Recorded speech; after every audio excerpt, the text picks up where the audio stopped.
मुझे तो बिल्कुल भी मालूम नहीं था कि आज का दिन मेरा इतना बेकार जाने वाला है। पहले तो उठने के साथ मैंने काम किया दुकान खोलने का और शटर थोड़ा भारी हो गया तो पिंकी का हेल्प लेना पड़ा। वैसे जब गुस्सा होती हूँ तब शटर अकेले उठा और बंद कर लेती हूँ, पर अभी पिंकी को मैंने आवाज़ दिया। दुकान खोलने के बाद सबसे पहला काम होता है दुकान की सफाई करना, लेकिन बहुत सारे सामान फैले हुए थे तो उन्हें समेटने के साथ मैंने आलू उबाल दिया और साथ में सबसे पहले झाड़ू लगाया। जैसे ही मैंने झाड़ू लगाया मैंने देखा कि दुकान चारों तरफ फैला हुआ है, गंदा है और सारे सामान पर बिल्कुल भी पता नहीं चल रहा है कौन सा सामान कहाँ रखा है। प्लस ये भी पता नहीं चल रहा कि दुकान में कल हमने सामान मंगवाए हैं। बिल्कुल भी व्यवस्थित नहीं दिख रहा था। व्यवस्थित करने के लिए सबसे पहले मैंने दुकान के जो भी सामान थे उन्हें जमाना शुरू किया। अब थोड़ी सी गर्मी लगने लग गई थी काम करते करते, तो मैंने सोचा कि शटर हटा देती हूँ और फटाफट से लग गई। लगभग मुझे दुकान की केवल सफाई करने में 3 से 4 घंटे लग गए। वैसे तो 3 घंटे में सफाई हो चुकी थी, लेकिन कुछ और भी काम थे तो वो भी ऐड किए मैंने। 4 घंटे लगातार मैं सुबह से उठने के बाद काम ही काम कर रही थी। Hello everyone, good morning, Radhe Radhe, सुप्रभात and welcome back to my new another vlog. आशा करती हूँ आप सभी अच्छे होंगे, मस्त होंगे और खुश होंगे।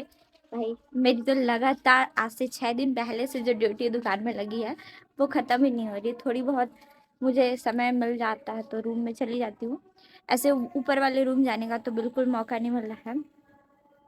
और सबसे बड़ी चीज़, सीमा आई तो मुझे लगा कि फ्री हो जाऊंगी मैं, लेकिन भाई रेलवे स्टेशन का खाना पीना ऐसे ही लोगों को सूट करता है जिनका डाइजेस्टिव सिस्टम बहुत बहुत बहुत ज़्यादा स्ट्रांग हो। हम जैसे लोगों के लिए नहीं है। और जब से आई है तब से बिस्तर से वो मतलब अभी थोड़ी देर उठी है, मुझे लगता है 9:30 या 10 बजे आसपास। और कल रात को मतलब शाम को उठी थी। इससे पहले तो इसका कोई अता पता नहीं रहता है।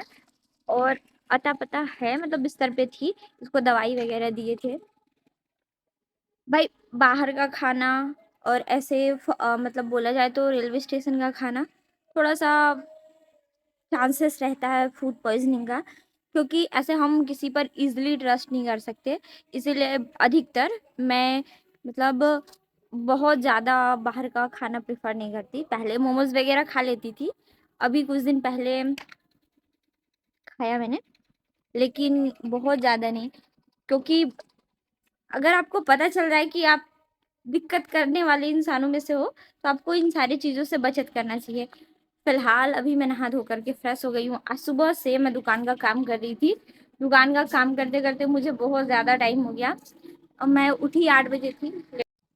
रिंकू मामा का स्टॉल जा रहा है फुल की, तो सुबह उठने में मुझे टाइम हो गया था थोड़ा ज़्यादा, लेकिन काम करते करते बहुत ज़्यादा टाइम हो गया।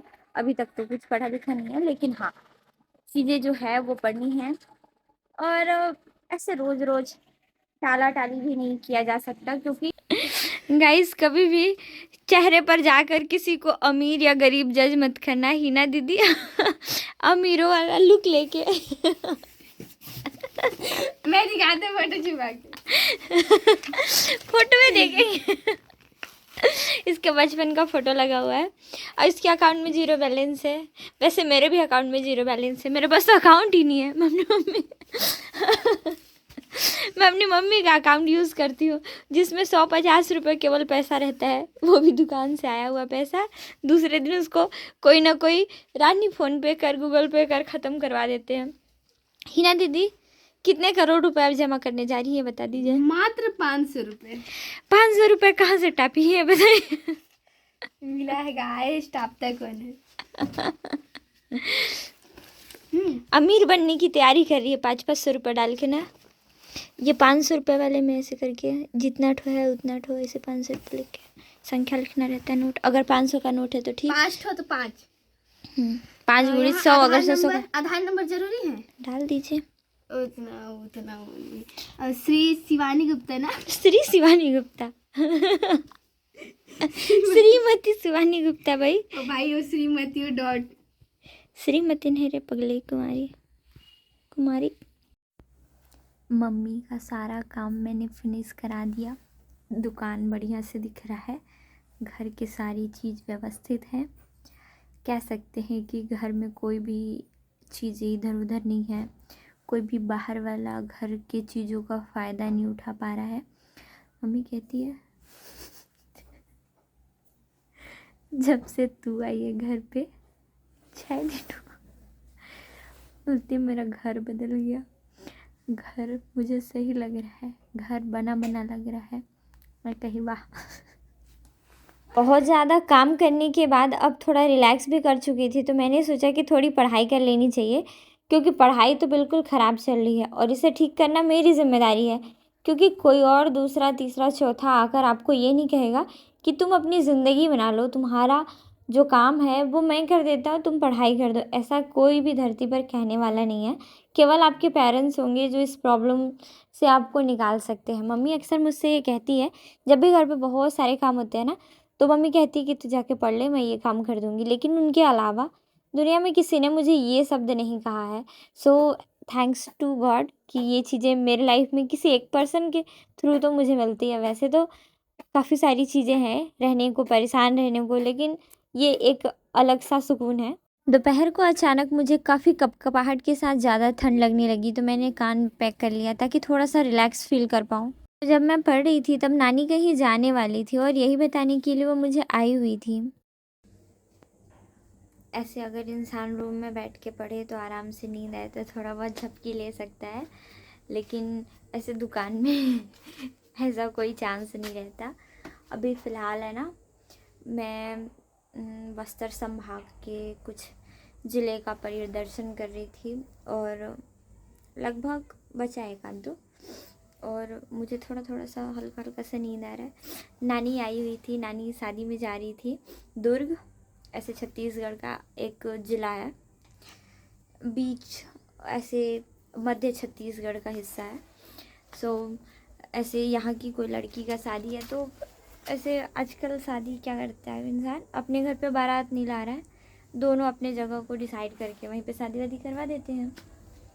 मैं नानी जा रही है तो मैंने मजाक में कह दिया कि नानी मैं भी चलूँ। मैं नानी तो तैयार, कहती चल चल भाई, लेकिन मुझे नहीं जाना। पहला चीज़ कि मैं पहले कहीं नहीं जाती थी, और बीच में जब जाने लगी फिर उसके बाद मैंने अचानक से फिर से कहीं आना जाना छोड़ दिया।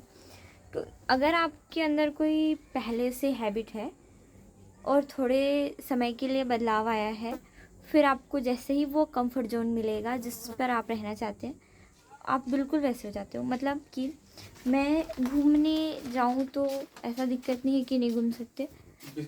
ऐसे सीमा का अगर तबीयत ख़राब नहीं होता तो मैं कल या परसों जब सीमा आई थी तभी चली जाती, लेकिन उसका बहुत ज़्यादा तबीयत ख़राब था। आज दवाई वगैरह खा के स्कूल गई है, क्योंकि वो स्कूल से मुझे लगता है 8-10 दिन का छुट्टी ली, और वैसे फिर 3 दिन के लिए जाने वाली है। तो उसको स्कूल जाना था, वो चली गई। पिंकी दीदी का mehndi order, just because season भाई सीज़न। ये लोग अमीर ऐसे ही होते हैं। मेरे जैसे इंसान हमेशा कंगाल हाथ ही रहने वाला है जब तक नौकरी नहीं लगेगा, क्योंकि मुझे कोई ऐसी बाहरी कलाकारी नहीं आती। घर पर मुझे बैठाया जाता है खाली दुकान देखने के लिए, तो कुछ कर नहीं सकते। और मैं पहले चाय बनाने जा रही हूँ, क्योंकि भाई मुझे अच्छा नहीं लग रहा है। थोड़ी ही देर बाद खुशप्रीत भैया आ जाते हैं और इनका होमवर्क कराने के साथ साथ मैंने अपनी पढ़ाई कंटिन्यू रखी, ताकि जो भी चीज़ें हैं वो मैं पढ़ सकूं। मुझे एक्स्ट्रा टाइम नहीं मिल रहा है कुछ दिनों से, तो मैं जो चीज़ें हैं वो एडजस्ट करने की कोशिश पर लगी हुई हूँ। और थोड़ी देर के लिए मामी को भी मैंने दुकान सौंपा, और खुशप्रीत का थोड़ा सा होमवर्क चेक करने के बाद वो चली गई। फिर रात को जब दुकान बंद किया मैंने, उसके बाद मुझे खाना बनाने की भी ड्यूटी निभानी पड़ी। वैसे तो मैं काफ़ी ज़्यादा थक गई थी, पर खाना बनाना पड़ा। सब्जी काटना बिल्कुल आसान काम हो सकता है, लेकिन भाजी काटना मेरे लिए बहुत टफ काम है, क्योंकि कई बार भाजी काटते हुए मेरा हाथ कट गया है, जिसका डर मेरे अंदर आज तक ख़त्म नहीं हुआ है। वैसे थोड़ा सा अलग स्टाइल में खाना बनाना पड़ा, क्योंकि सीटी ख़राब हो चुकी थी। रात को मैंने खाया क्या कहते हैं इसको, भेल खाया, मम्मी लेकर आई थी। वैसे तो मैं खाना खा चुकी थी, लेकिन इसकी बाहर की बनावटी और टेस्ट देखकर ना मैं खुद को रोक नहीं पाई, तो फिर मैंने इसे खाया। क्योंकि ऐसे मम्मी वो कभी कभी कुछ कुछ प्यार से लेके आती है, तो मन करता है हाँ खा लेती हूँ। फिर मैंने खाया इसे, काफ़ी ज़्यादा टेस्टी था ये। वैसे आज सारा काम निपटाने के बाद बस मैं मम्मी का इंतज़ार कर रही थी कि मम्मी आती और मैं चली जाती, पर मम्मी जैसे ही आई उन्होंने मुझे मना कर दिया कि नहीं जाना है रूम, जितनी पढ़ाई करनी है यहीं कर, सुबह उठ के पढ़ लेना, जो भी चीज़ें करनी है यहीं पे कर, मत जा। क्योंकि शायद यहाँ आने के बाद मम्मी का भी मन अच्छा लगने लगा है और इस वजह से मम्मी जाने नहीं दी।